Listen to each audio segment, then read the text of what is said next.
तपाईहरुलाई स्वागत छ मेरो आफ्नो युट्युब च्यानलमा। आज चाहिँ म तपाईहरुलाई चाहिँ कुनै इमेजमा चाहिँ बोके राखेर चाहिँ कसरी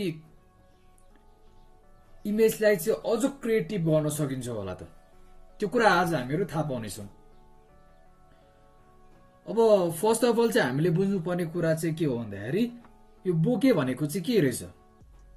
बोके भनेको चाहिँ आउट अफ फोकस भएको इमेज जुन चाहिँ तपाईले स्क्रिनमा अहिले पनि देख्न सक्नुहुन्छ। अब फर्स्टमा चाहिँ हामीले के गर्नु पर्यो भनेसी यो इमेज चाहिँ गुगलबाट सर्च गरेर अब डाउनलोड गरेर चाहिँ हामीले फोटोशपमा चाहिँ इन्सर्ट गर्नु पर्यो। अब इन्सर्ट गरिसकेपछि यसलाई चाहिँ साइडमा हाल्दियौं अनि जुन चाहिँ हाम्रो मोडलको इमेज छ अथवा तपाईको जुनसुकै इमेज होस् त्यो चाहिँ इन्सर्ट गर्नु पर्यो फेरि।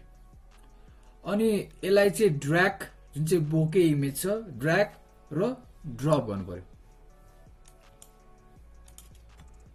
अब यसपछि हामीले गर्ने भनेको एडिटमा जानु पर्यो अनि फ्री ट्रान्सफर्ममा क्लिक गर्नु पर्यो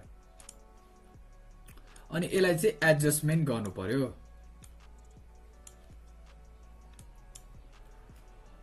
अब एडजस्टमेन्ट गरिसकेपछि चाहिँ हामीले यो लेयर 1 मा गएर नर्मलको सट्टा स्क्रिनमा चाहिँ हाल्नु पर्यो स्क्रिन। अब यसपछि चाहिँ हामीले फेरि यसलाई सेलेक्ट गरेर लेयर 1 लाई सेलेक्ट गरेर एडिटमा जाने ट्रान्सफर्ममा जाने अनि वार्पमा जाने। वार्पमा गइसकेपछि हामीले यसरी तन्काउन पनि सक्छौं। यसरी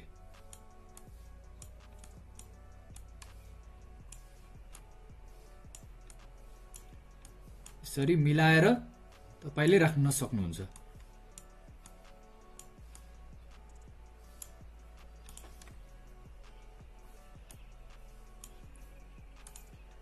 अब यसपछि हामीले एडजस्टमेन्ट लेयरमा जानु पर्यो। एडजस्टमेन्ट लेयरमा गइसकेपछि फर्स्टमा चाहिँ हामीले ह्यू र स्याचुरेसनमा जानु पर्यो।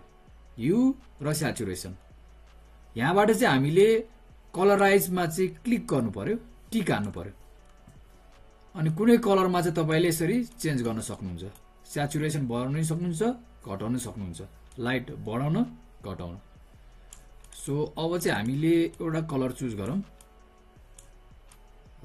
जस्तै कि मैले चाहिँ अहिले कुन सुहाएको छ हैन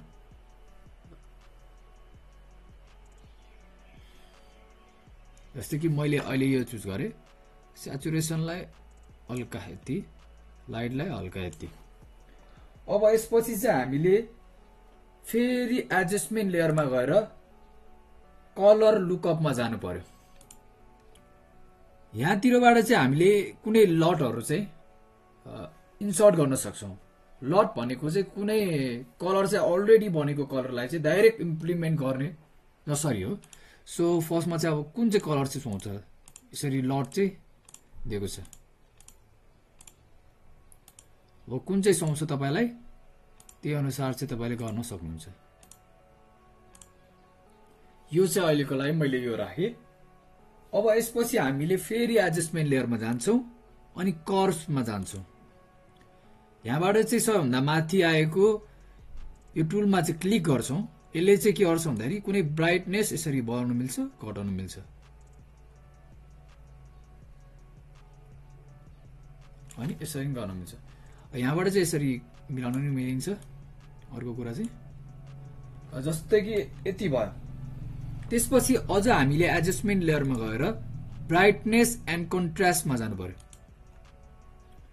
यहाँबाट अलिकति कन्ट्रास्ट चाहिँ हामी बढाइदियौं। यहाँसम्म भइसकेपछि हामीले फेरि इमेजमा जानु पर्यो हैन। इमेजमा गइसकेपछि यो एप्लाई इमेजमा जानु पर्यो अनि यहाँतिर ओपेसिटी 100 अनि यो मल्टिप्लाईको सट्टा नर्मलमा हाल्दियौं अनि ओके। अब चाहिँ हामीले यो सबै यो तीनटा छ hue saturation colour lookup curves brightness यसमा चाहिँ ओपेसिटी चाहिँ घटाइदिनु पर्यो।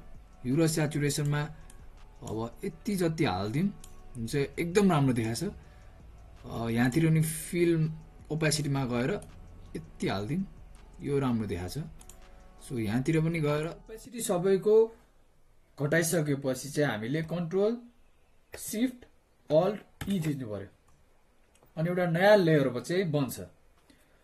नयाँ लेयर बनिसकेपछि हामीले फिल्टरमा गएर फिल्टर अर्डर हाई पासमा गएर हामीले रेडियसलाई चाहिँ हल्का बढी गरिदिउँ, कम अलिकति कम बढी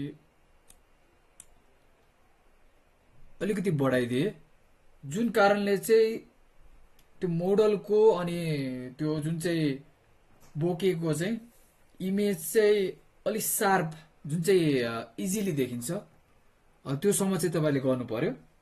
त्यसपछि यसलाई ओके गर्नु पर्यो। त्यसपछि नर्मलको सट्टा हामीले सफ्ट लाइट हाल्नु पर्यो।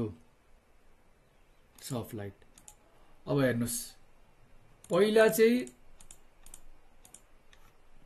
यस्तो थियो, पछि चाहिँ यस्तो भयो। यो सबैलाई चाहिँ मैले ग्रुप गरिदिएँ, कन्ट्रोल जी। पहिला यस्तो थियो, अहिले यस्तो छ, एकदम क्रिएटिभ फोटो आछ। अब यदि तपाईलाई चाहिँ यो भिडियो मन पर्यो भने चाहिँ तपाईले लाइक अनि सब्स्क्राइब गर्न सक्नुहुन्छ। यदि मन परेन भने चाहिँ डिसलाइक पनि गर्न सक्नुहुन्छ। अनि किन मन परेन भनेर चाहिँ कमेन्टमा चाहिँ तपाईले लेख्न सक्नुहुन्छ। सो आजको लागि यति नै, बाई बाई।